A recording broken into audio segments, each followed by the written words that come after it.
Welcome, ninth graders. Miss Riley, Miss Neal, Mr. Melanie, and I would like to thank you for being here and doing your best to complete your tasks. We know the idea of reading Shakespeare at home on your computer or on your phone while probably eating Gushers, hot Cheetos, and drinking Mountain Dew is not ideal. We would much rather dramatize this play with you in our classrooms in person. But we will adapt, and we will do our best to get us through one of the most famous plays in history, Shakespeare's Romeo and Juliet.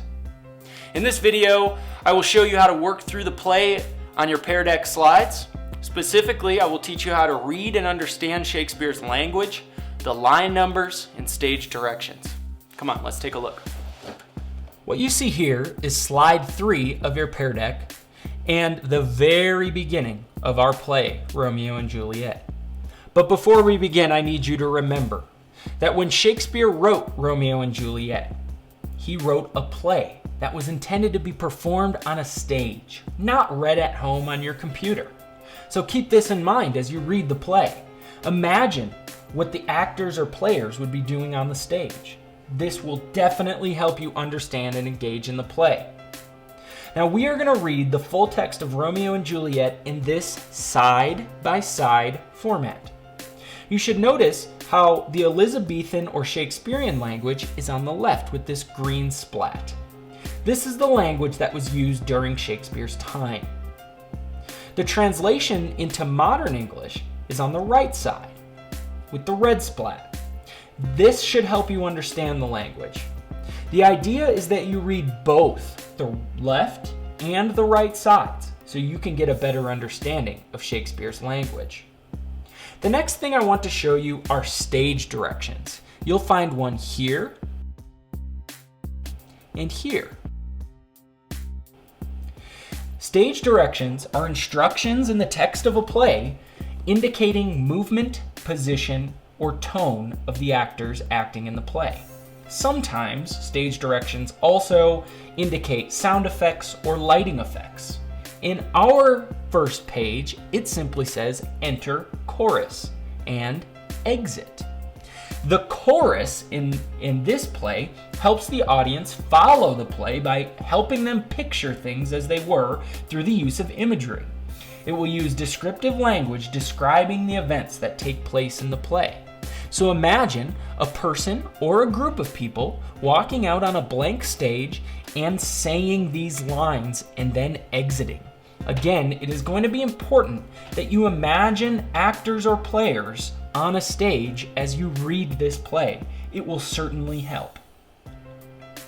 The next thing I want to talk to you are about line numbers. You'll see the line numbers on the left side of the Shakespearean language page, and we will reference those in your questions from time to time, so make sure that you know where the line numbers are and how to find certain lines. Now, finally, let's read the prologue and see if we can understand it and then answer our question. Two households, both alike in dignity, in fair Verona, where we lay our scene. From ancient grudge break to new mutiny, where civil blood makes civil hands unclean. From forth the fatal loins of these two foes, a pair of star-crossed lovers take their life, whose misadventured piteous overthrows doth with their death bury their parent strife. The fearful passage of their death-marked love, and the continuance of their parents' rage, which but their children's end naught could remove, is now the 2 hours' traffic of our stage. The which, if you with patient ears attend, what here shall miss, our toil shall strive to mend.